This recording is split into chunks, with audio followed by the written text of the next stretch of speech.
가슴에 손을 얹고 내가 새벽을 깨우리로다라고 고백하겠습니다. 시작. 내가 새벽을 깨우리로다. 아멘. 오늘도 귀한 새벽 예배로 주님과 함께 하시는 우리 모든 성도님들 한 분 한 분 위에 주님의 크신 사랑과 축복이 더욱더 함께 하기를 간절히 바랍니다. 오늘은 수능 날입니다. 우리 수험생들을 위해서도 시간 되실 때마다 또 같이 기도해 주시기 부탁드립니다. 오늘 말씀은 에스라 9장 1절에서 8절까지의 말씀입니다. 오늘 에스라의 말씀은 어떤 내용이냐 하면 에스라가 이제 포로 생활을 하다가 이제 포로로 끌려갔던 이방 땅에서 태어났잖아요. 에스라가 그렇게 타국에서 살다가 하나님의 은혜로 또 페르시아의 왕의 명령으로 인해서 예루살렘으로 이스라엘 땅으로 돌아오게 되었습니다. 에스라가 이제 돌아오게 된 기간은 언제냐면 이스라엘이 멸망당한 다음에 한 150년이 지나서 에스라가 예루살렘으로 이스라엘 땅으로 돌아오는 것입니다. 에스라가 예루살렘으로 이스라엘 땅으로 돌아왔더니 그에게 가장 먼저 들린 소식이 있었습니다. 그 소식이 무엇이었냐면 이미 1차로 이스라엘 백성들이 포로 생활에서 이스라엘 땅으로 돌아왔거든요. 그런데 에스라는 이제 2차 포로 기한 때 돌아온 사람인데 1차 때 돌아온 사람들과 그리고 에스라가 2차 때 포로에서 돌아왔는데 1차 때 돌아온 사람들과 2차 때 포로로 돌아온 사람들은 몇 년간의 차이가 있냐면 약 80년 정도의 차이가 있습니다. 그러니까 에스라가 이스라엘 땅으로 돌아오기 전에 한 80년 전에 1차로 이제 포로 생활을 하던 이스라엘 백성들이 이스라엘 땅으로 돌아왔던 것이죠. 그 사건이 이제 우리가 스룹바벨과 학계 스가랴를 통해서 성전을 지어 드리는 사건들을 우리가 기억을 하셔야 됩니다. 그리고 나서 시간이 흘러서 이제 1차로 이스라엘 백성들이 이스라엘 땅으로 돌아온 다음에 80년 정도가 또 지나서 두 번째로 이스라엘 백성들이 다시 2차로 이스라엘 땅으로 돌아오게 되는 것입니다.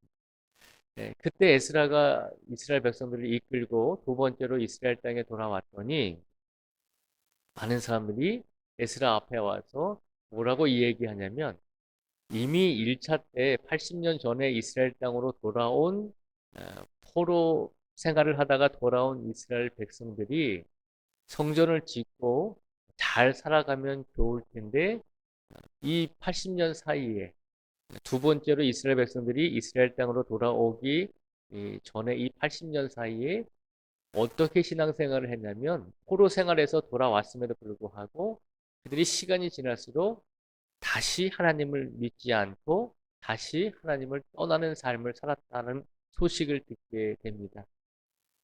그 중에서도 가장 가슴 아팠던 것은 이미 1차 때 돌아왔던 이스라엘 백성들이 시간이 지날수록 신앙이 떨어지고 믿음이 떨어져서 어떤 일까지 행했냐면 그들이 이방 사람들의 딸과 결혼하고 이방 사람들의 여자와 결혼을 해서 하나님의 민족으로서의 그런 어떤 순수한 순결성을 잊어버리고 살아가고 있더라라고 하는 소식을 듣게 됩니다. 오늘날에는 뭐 국제적으로 결혼을 많이 하잖아요.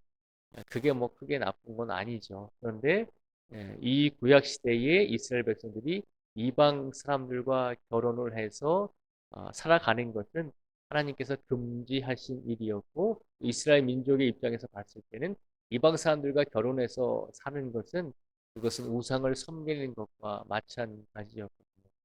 물론 하나님께서 이스라엘 백성들에게 너희들의 딸을 이방 사람들에게 주지도 말고 그들의 딸을 아내로 받아들이지도 말라고 했거든요.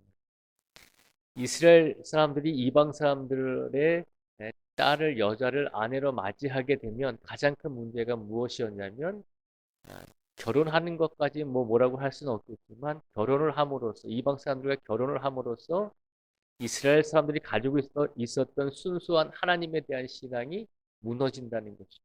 이방 사람들은 하나님을 섬기던 사람들이 아니고 우상과 또 잘못된 이방 신들을 섬기던 사람들이었기 때문에 그런 사람들의 여인을 아내로 맞아들이게 되면 믿음이 점점 더 통째로 흔들려 버린다는 것이죠. 그래서 하나님께서는 그것을 금지하셨는데 오늘 에스라가 이스라엘 땅에 돌아와서 들었던 소식은 뭐냐면 1차로 포로 생활에서 돌아왔던 사람들이 시간이 지나면서 그 땅에 살아가고 있었던 많은 이방 사람들과 하나님을 믿지 않는 사람들과 우상을 섬기는 사람들과 결혼을 해서 살고 있었더라라고 하는 것입니다. 그런데 오히려 이스라엘 백성들을 이끌어 주어야 될 지도자들이 더 그런 일들을 행하고 있다라고 하는 소식을 듣게 된 것이죠. 그래서 에스라가 그 소식을 듣고 오늘 본문 말씀에 보면 회개의 기도를 에스라가 하고 있는 것입니다. 에스라가 어떻게 기도했는지 우리가 한번 보도록 하겠습니다. 5절에서 7절까지의 말씀을 한번 보도록 하겠습니다. 제가 읽어드리겠습니다. 5절에서 7절까지 말씀해 보면 저녁 제사를 드릴 때에 내가 근심 중에 일어나서 속옷과 겉옷을 찢은 채 무릎을 꿇고 나의 하나님 여호와를 향하여 손을 들고 말하기를 나의 하나님이여 내가 부끄럽고 낯이 뜨거워서 감히 나의 하나님을 향하여 얼굴을 들지 못하오니 이는 우리 죄악이 많아 정수리에 넘치고 우리 허물이 커서 하늘에 미침이니이다. 우리 조상들의 때로부터 오늘까지 우리의 죄가 심함에 우리의 죄악으로 말미암아 우리와 우리 왕들과 우리 제사장들을 여러 나라 왕들의 손에 넘기사 칼에 죽으며 사로잡히며 노략을 당하며 얼굴을 부끄럽게 하심이 오늘날과 같으니이다. 아멘. 이 5절에서 7절까지 말씀을 보면 에스라가 이스라엘 민족이 저지른 죄와 악에 대해서 하나님께서 이방 사람들과의 결혼을 금지하셨는데 이방 사람들과 결혼하고 자신들의 딸을 이방 사람들에게 며느리로 주고 이방 사람들의 여인을 자신들의 며느리로 삼고 그런 과정 속에서 이스라엘 백성들의 신앙이 점점 무너지게 되었다는 것이죠.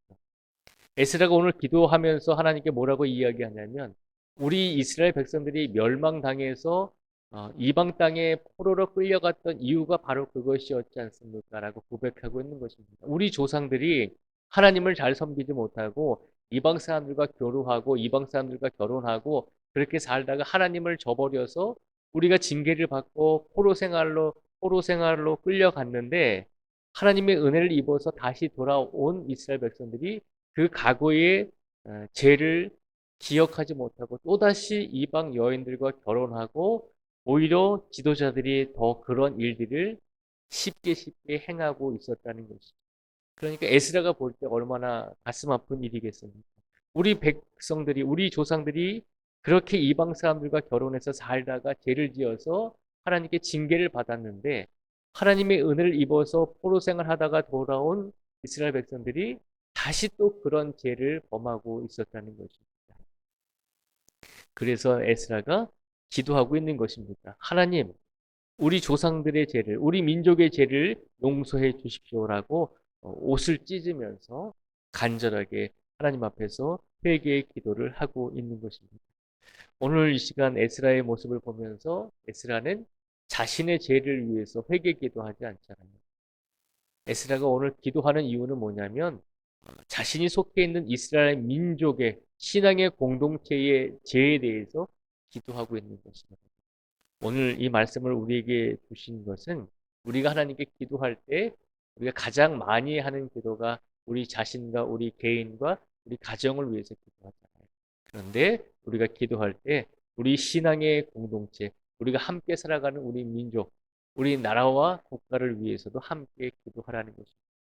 나라와 민족이 죄와 악을 행했을 때 우리 신앙의 공동체가 바른 길을 가지 못하고 있을 때 그냥 뭐 그렇게 뭐 아무렇게나 살아도 괜찮겠지라고 하는 마음이 아니라 정말 우리가 살아가고 있는 이 모든 신앙의 공동체 안에서 바른 길을 가지 못하고 있을 때 우리가 신앙의 공동체를 위해서 나라와 민족을 위해서 타인의 죄와 악을 위해서도 우리가 함께 기도해야 한다는 거죠.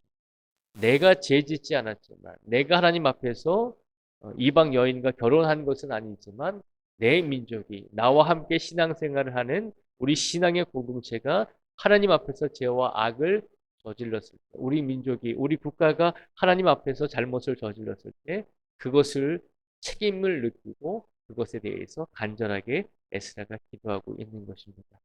오늘 시간 아까도 말씀드렸지만 우리가 수능 날이라고 말씀드렸습니다. 우리 교회에서는 한 명의 학생밖에 없지만 그러나 우리가 이 수험생들을 위해서 나라와 민족의 큰 일을 오늘 행하고 있는데 이 일을 위해서 기도해야 하는 이유가 있습니다. 그것이 뭘까요? 우리도 그 공동체 안에 속하기 때문입니다. 나라가 있고 민족이 있어야지 우리가 살아가는 것이고 또 신앙의 공동체가 있어야지 우리가 함께 교회의 공동체로서 살아갈 수 있게 되는 것입니다. 그래서 내가 죄짓지 않았다고 해서 내가 악을 행하지 않았다라고 해서 타인의 죄, 신앙의 공동체의 죄와 악을 그냥 내버려 두는 것이 아니라 우리가 우리의 공동체를 위해서도 날마다 함께 기도할 수 있는 성도가 되기를 하나님께서 우리에게 바라고 계시는 줄 믿습니다. 오늘 이 시간 그 마음과 그 믿음을 가지시고 나를 위해서도 기도하시고 우리를 위해서도 기도하시고 나아가 우리 교회와 신앙의 공동체 그리고 우리 나라와 민족 그리고 수능을 치르고 있는 모든 학생들을 위해서도 함께 기도하심으로 우리 모두가 함께 하나님 안에서 올바르게 믿음을 가지고 살아갈 수 있는 우리 신앙의 귀한 성도들, 신앙의 귀한 국가, 나라와 민족이 될 수 있도록 그렇게 기도하시면서 오늘을 살아가실 수 있기를 주님의 이름으로 축복을 드립니다. 기도하겠습니다. 아버지 하나님 감사합니다. 오늘 이 시간 하나님께서 에스라 9장의 말씀을 통해서 우리에게 귀한 말씀을 주셨습니다. 에스라가 포로 생활을 하다가 이스라엘 땅으로 돌아왔을 때 그가 가장 눈앞에 맞닥뜨렸던 현실은 이미 1차로 포로 생활에서 돌아온 이스라엘 백성들이 성전을 짓고 하나님께 영광을 돌렸음에도 불구하고 시간이 지나면서 그 땅에 살고 있었던 이방 민족들의 딸들을 그리고 아내로 맞이하고 며느리로 맞이하고 또 자신의 딸들을 이방 사람들에게 주기도 하면서 그렇게 민족적인 신앙의 순수성을 어지럽히고 잊어버리고 하나님께 또다시 이방신을 섬기고 우상을 섬기는 그러한 죄로 나아가고 있다는 것을 맞닥뜨리게 되었습니다. 그때 에스라는 자신의 죄와 자신의 악은 아니지만 이스라엘 민족과 신앙의 공동체를 위해서 함께 울며 회개 기도하며 하나님께 간절하게 울부짖었습니다. 오늘 이런 에스라의 모습을 보면서 하나님께서 우리에게 믿음을 주시고 우리에게 신앙을 주신 것은 나 혼자만이 구원받고 나 혼자만이 영생을 누리면서 나 혼자만이 평안히 살아가라고 하나님께서 우리를 불러주신 것이 아니라 나를 통해서 우리 가정이 변화되고 나를 통해서 우리 신앙의 공동체가 변화되고 나를 통해서 우리 나라와 민족이 변화될 수 있게 하기 위해서 우리를 이 자리로 불러주셨다는 사실을 깨닫고 기억하게 하여 주시옵소서. 그리하여서 우리가 기도할 때마다 우리의 이웃들, 신앙의 공동체, 우리 교회, 나라와 민족, 특별히 오늘 수능을 치르는 모든 수험생들을 위해서 함께 기도할 수 있는 성도가 되게 하여 주시옵소서. 나아가 남과 북의 모든 국민들을 위해서 나아가 이 세상에 살아가고 있는 모든 인류를 위해서도 우리가 기도하는 것을 잊지 않고 쉬지 않게 하여 주시옵소서.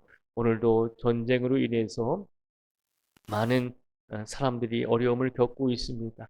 하나님께서 불쌍히 여겨주시고 그들을 긍휼히 여겨주시고 아버지 하나님 우리가 그들을 직접적으로 도우지는 못할지라도 우리가 기도함으로 그들을 도울 수 있는 귀한 성도가 되게 하여 주시옵소서. 오늘도 이 자리에 나오신 모든 성도 한 분 한 분을 기억해 주시고 하나님께서 우리 성도들의 영역을 붙잡아 주시고 강건하게 해 주시고 오늘도 힘들고 어려운 상황 속에 혹여라도 우리에게 다가올지라도 그 상황 속에서도 하나님만을 바라보며 하나님만을 의지할 수 있는 믿음을 허락하여 주시옵소서. 아프고 지친 성도들에게 위로와 평안을 더하여 주시고 특별히 병원에 입원하고 있는 우리 성도들 또 요양원에 계신 우리 귀한 성도들 하나님께서 외롭지 않게 해주시고 그들에게도 하나님께서 형통함과 평안함을 더하여 주실 줄 믿습니다. 오늘도 모든 것 하나님께 맡기고 살아가게 하여 주심을 감사드리오며 오늘도 우리의 삶 속에서 우리에게 주시는 작은 것에 이르기까지 감사할 수 있는 마음을 우리에게 다시 한번 허락하여 주시기를 간절히 원하오며 예수님의 이름으로 기도드립니다. 아멘.